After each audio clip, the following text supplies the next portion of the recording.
Tudo bem? Eu vim fazer esse vídeo aqui para facilitar para quem está querendo comprar dreno de lavanderia. Então eu vou dar algumas dicas para você que quer comprar o dreno ou para você que já comprou o dreno e vai utilizar. Então, primeiramente, na parte de ligação do dreno, o que você precisa saber? Esses drenos pretos aqui, a gente fornece não só no Brasil, então ele também serve para alguns lugares, por exemplo, Paraguai, Argentina, onde tem uma frequência de energia diferente. Então, aqui no Brasil, a gente tem 60 Hz, e na Argentina, Paraguai, alguns lugares aí são 50 Hz. Então, aqui ele tem 3 lugares para ligar.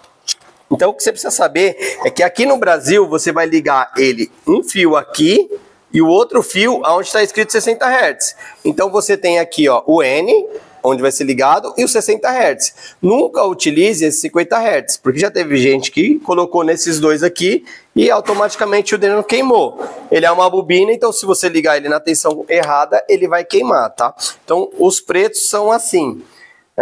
O amarelo, ele tem aqui, ó, 3 lugares para você ligar a energia. Então, se você não tem no seu local aí já esse chaveamento de ligação, o dreno amarelo, apesar dele ser mais em conta, ele não vai te servir se ele tiver essas 3 conectores, entendeu? Se for de 2 conectores, beleza. Agora, se você pegar o dreno amarelo com 3 conectores, você precisa ter uma energia de 220 volts chegando e fazer a comutação para o terceiro ponto, então para o pino 3.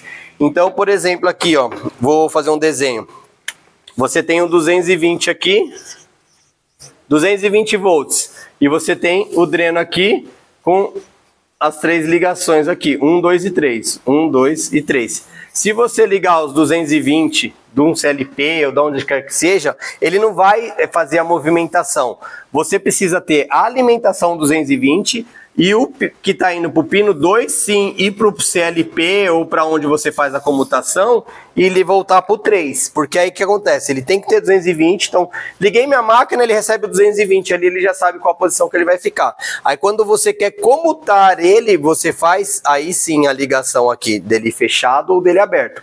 E aí você, quando você faz essa comutação pelo seu CLP ou por algum comando, você consegue deixar ele normalmente aberto ou normalmente fechado.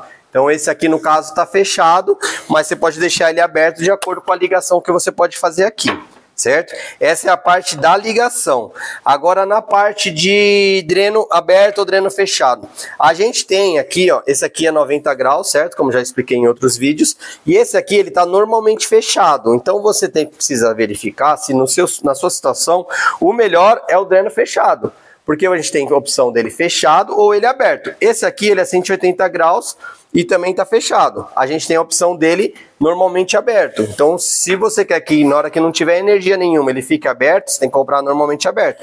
Algumas pessoas às vezes compram ele normalmente fechado, mas queria normalmente aberto.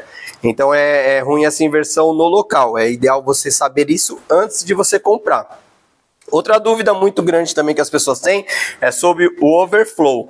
Algumas máquinas, ela precisa dessa utilização aqui na parte de ligação do dreno.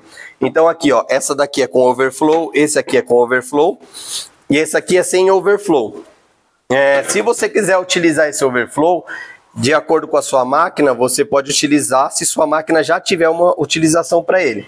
Esse amarelo aqui, ele já vem aberto, tá vendo? Esse preto aqui, ele vem fechado e você pode abrir ele. Se você não for utilizar, esse aqui, você pode deixar dessa forma. O amarelo, se você não for utilizar, você precisa fechar de alguma forma.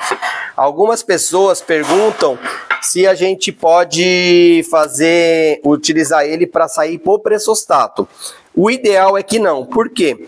Por exemplo, aqui, ó, esse dreno aqui tá fechado. Então, o ideal, a posição dele é assim. A água joga aqui e aí ele sai aqui quando ele abre. Então, aqui ele não fica com água. Se você inverter essa posição do dreno e colocar ele assim, quando ele estiver fechado, a água vai estar toda aqui dentro. Então, se a máquina estiver toda aqui dentro, tudo bem que ele ia fazer uma pressão aqui para o pressostato. Porém, aqui nesse eixo, ele vai ficar fazendo uma força. Então, futuramente pode dar vazamento. Então, você diminui demais a durabilidade do seu dreno. Então, a posição ideal é esta aqui, certo? E para o outro também, a posição ideal é sempre a água ficando para o lado que ele fecha. Então você põe a água aqui e aqui no caso você sai para o ralo, ok?